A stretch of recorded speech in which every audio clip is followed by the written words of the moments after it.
DoorDash Girls trial is set for October 26th, but we've got a little update from a Tozi. Let's check it out. The TikTok DoorDash girl filmed a naked man passed out inside his own home and then posted it for nearly 30 million people to see, and then claimed that she was the victim. So, naturally, Of course, they always do. she got hit with 2 felony charges, and after months of failed plea negotiations, she has decided to fight this thing in front of a jury. This is related.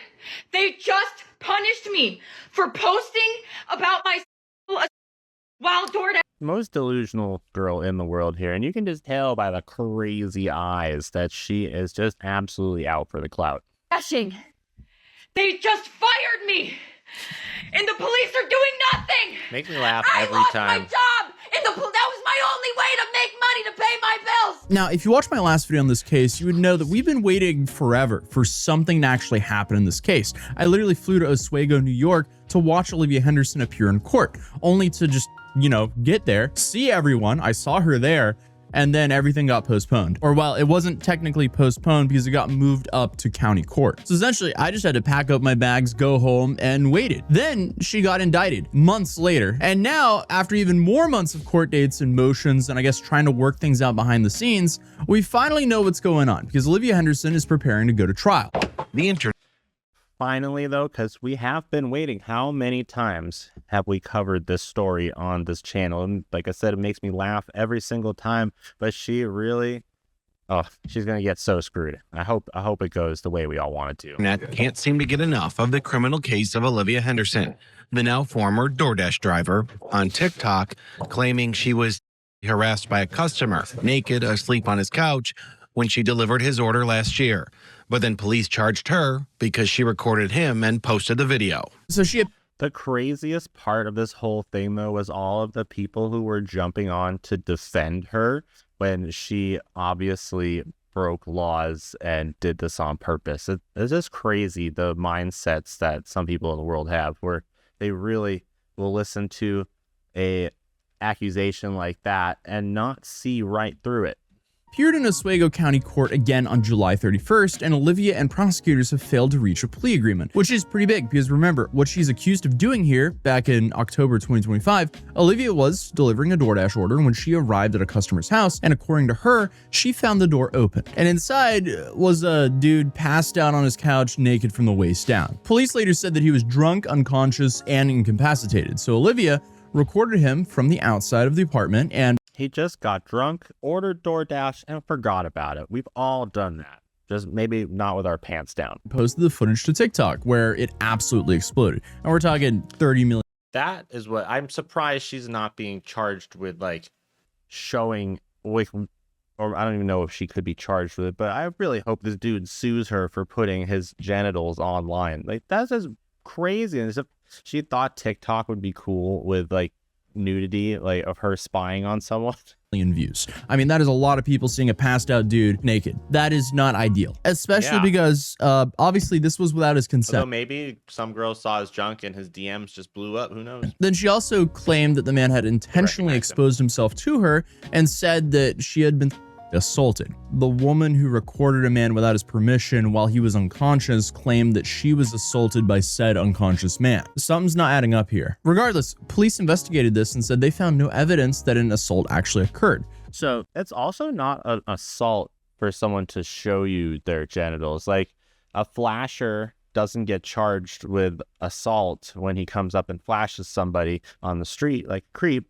They usually just get put on the sex offender registry and then get in trouble for that. Same with like men like urinating on the street. It's not assault if you happen to walk by and a dude really had to pee and he's on the side of the road taking a pee. Like, he's not assaulting you. Yes, he shouldn't be having his junk out, but it's not assault just to have it out. They said there was no makes physical no sense. contact, and their investigation concluded that the man had been unconscious on his couch because of alcohol. And last time I checked, it's not illegal to pass out drunk on your own sofa. It is very unfortunate that the dude managed to leave his door open, though. Regardless, though, Right. the man wasn't real charged. drunk. Olivia was. And she's now facing 2 felony charges: second-degree unlawful surveillance and first-degree dissemination of an unlawful surveillance image. So this is the act of filming him and then the act of posting these videos on TikTok. But here's where this update gets really interesting, because for months, I mean, one of my biggest questions was, how do you defend this? Because, you know, she filmed it and she posted it. That's what she's being charged for. Well, one thing I really hope he is able to go to the court date and record so we can hear her defense on this. I think this would be case closed because there isn't too much mystery about it. And apparently, her own attorney also agrees with that part. So her public defender, David Smallwood, told News Channel 9, I think there's very little argument on what the evidence actually is, on what actually happened. Her public defender challenging the prosecution's narrative she invaded her victim's privacy, an argument he's asking the Oh, wait, never mind. Why was I clapping? Sorry, guys. I thought he was shitting on her, being like, yeah, you got nothing here, girl. judge to rule on. Well, it is reasonable to expect for most people that you have privacy. If you do something to not have privacy, then you no longer have a reasonable expectation of privacy. Emphasizing it was the customer who left the solid door Piece of that open with bullshit. just the glass door as the barrier to his home. And that seems to be the argument they're preparing to take into court. They're not really fighting over whether Olivia filmed and posted the man. They're fighting over whether doing that actually meets the legal requirement of, you know, these felony charges. And I guess a huge part of this argument comes down to two questions. First, how much privacy can you legally expect from inside your home when your front door is open? And number two, was this man's front door even open in the first place? Because Olivia's attorney is now leaning hard into that first question. Smallwood says the homeowner's door was left wide open, exposing him to the public. Basically, the defense appears to be arguing, yes, this man was inside his own home, but the door was wide open, so anyone could see him from the street. So essentially, I mean, it's still just the whole thing of like, it's not assault. Like, just, yeah, maybe maybe she could get out of the surveillance charges because he left his door open, and, you know, so how much privacy could you expect, like they said, but also, like, it's still not sexual assault, like she said, so she should just be charged with something else if things go awry. Actually, if his door was wide open and someone standing outside could see him, that he still have reasonable expectation that no one would see or record him. And I guess that distinction matters because the unlawful surveillance charge involves recording someone at a place and time which that person has reasonable expectation of privacy. This isn't just like Olivia's attorney standing up there and going, well, what she did wasn't that bad. No, he's attacking the actual part that the prosecutors have to prove. I can at least understand the legal question they're raising. Like, if you're standing naked in front of a giant open window facing a crowded sidewalk, do you really think no one's gonna see you? But I guess that brings us to the second question. Because before we spend 10 minutes debating on what an open door does to your right to privacy, I would like to know whether this door was actually open or not. Because Olivia is saying it wasn't. We had early reports saying that it was like open, but not fully open, and that she pushed it open. But the big problem with that is we haven't seen any proof that that was the case. Everyone kept saying, oh, there's Ring camera footage, but it's like one of these things, the story just blew up on the internet, so of course people will make stuff up or start rumors. So yeah, like, we still haven't seen any of that footage, and maybe it doesn't exist. So maybe it is just a hard question. Like, did he really leave the door open? We really have is Olivia's side of the story, and obviously the video. So essentially, Olivia's maintained that she arrived and found that door open, and some of the more recent reporting describes it that way too. The Oswego County News reported in June that the police said that she arrived to the customer's apartment and found the door open. But if you remember the original controversy, people were going frame by frame through the footage and were questioning whether that was actually what happened. Because you had a whole bunch of claims online, at least early on in the story, where people said the door wasn't wide open and that Olivia maybe pushed it further open herself before filming inside. And that obviously would be a very different situation, because obviously there's a massive difference between I walked up to this house and there was a naked man visible right there, or she walked up, the door was kind of open but not fully open, she kind of saw a glimpse of the guy and then pushed open. I don't know. There was also some early reporting alleging there was Ring camera footage from a neighbor. So again, this will be really interesting to see if that's true or not. And right now, based on the reporting we have, I don't think we should pretend that the question has been completely settled. What we do know is that police said Olivia recorded the man from outside the apartment. We know Olivia says the front door was open. And now we also know that her attorney is arguing that the door was wide open and that this man gave up some reasonable expectation of privacy. But whether the evidence actually backs that up, I guess we'll see that in court. Because obviously, if the entire defense leans on the dude's door being wide open, hopefully nothing comes out that disproves that. But regardless, despite all of that, all the headlines are now saying Olivia Henderson is officially going to trial. And there will be one big hurdle before we actually get there, because her attorney is trying to get these charges thrown out. Smallwood has asked the judge to review the grand jury record and determine whether prosecutors gave enough evidence to actually support an indictment. And remember, this If they do throw it out, though, could he come after her for something else, possibly? I mean, like defamation, because she posted his junk online. Granted, nobody knows who the guy is, but maybe some people recognize him. Who knows? grand jury is the reason Olivia ended up in the county court in the first place. So back in May, prosecutors presented their evidence privately to a grand jury, and the grand jury voted to indict Olivia on both felony charges. And no, that doesn't mean they found her guilty. It means the prosecutors have cleared the hurdle necessary to move forward with the case. But now, Olivia's defense is challenging that indictment. And based on Smallwood's comments, we have a much better idea of why. He isn't really disputing the basic sequence of events. Again, he basically just said there's really no arguing what the evidence is, which is also kind of a wild sentence to hear from a defense attorney in a case like this, because, you know, that's been the point from the beginning. Like, at the end of the day here, we're not trying to figure out who held the camera and who posted these videos. Even Olivia herself has publicly talked about posting it and why she believes she was justified in doing so. So the legal fight is over whether those actions actually satisfies the crimes prosecutors were charging her with, and if the judge agrees with the defense that they don't. So who knows? I mean, the charges could actually be dismissed at Olivia's next court date on September 9th. So technically, there is still a path that she might not get a trial at all. But if that challenge fails,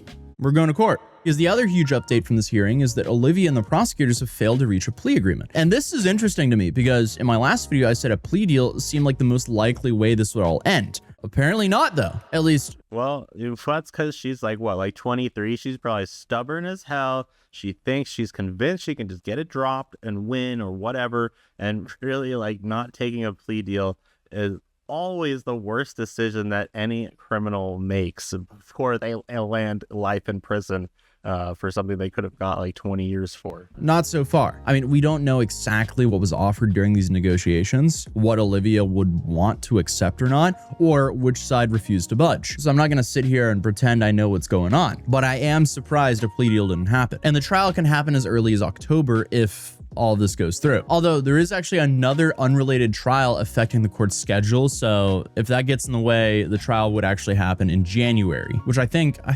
was in Oswego in January of 2020 of this year. So if we actually don't go to trial, It's been a whole year since he did that trip, and we've been following this story longer than that. Time freaking flies. for a full year after the first time I appeared, that would be crazy. Regardless, it was very cold there in January, I can confirm. This would definitely be a very interesting case to be a juror on, though. Like, imagine the shock, not hearing about any of this, and you find out some woman did this on TikTok, and you're sitting here like, there's no way this is real, but it is. This is definitely a top 10 jury duty trial. The one that takes the cake is absolutely the TikTok psychic one, though. I mean, that must have been a full-on trip for everyone who was a juror on that case. But regardless, this is just a horror story of how some dude passed out drunk in his apartment and woke up the next morning with 30 million people having seen his junk. That's not ideal. But there is also another part of this that I don't want to get lost in the legal arguments. Like, even if Olivia could see this man from where she was standing, seeing someone and recording their naked body, that's two different things. And recording it and then posting it for nearly 30 million people online to watch, that's a whole nother step as well. And that's ultimately what the prosecutors are accusing her of doing.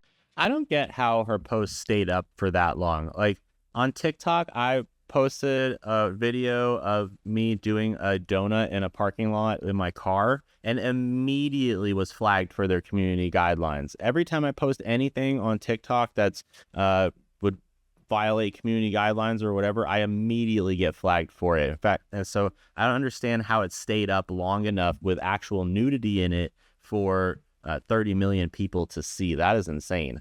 And this is also why I just think this whole situation is so crazy, and the way it's unfolding is just crazy as well. Olivia originally posted the video because she wanted, I guess, to warn other female delivery drivers and expose what she believed this man had done to her. But instead, police investigated her allegations, said they found no evidence that an assault occurred, and arrested her instead. And now prosecutors eventually secured a felony indictment. Now, These young people just make up their definitions. Like, oh, assault, like I said earlier, it's not assault just to be naked if he didn't actually physically do anything. But these girls, these young girls, they've decided to just make up their own definitions for criminal terminology. So now if they even accidentally see your junk, you've somehow physically attacked them.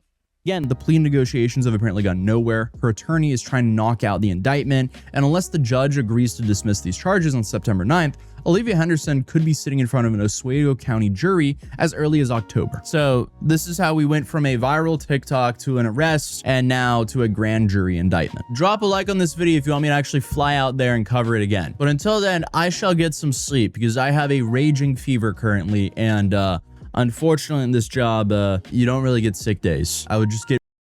Well, that sucks. He takes no time off even when he's sick, but that's a real channel owner for you right there. When I get sick, I don't really feel like making videos. But anyway, crazy. So let's see what happens with the trial. Hopefully we get to see it in October, which is what I've read it was scheduled for, but it could get changed like you said, and we can see what happens. Hopefully they set an example or make an example out of this bitch. So hope you guys enjoyed that video. Check me out next time. If you're new to the channel, please hit subscribe and the little dingy button. Peace out, friends.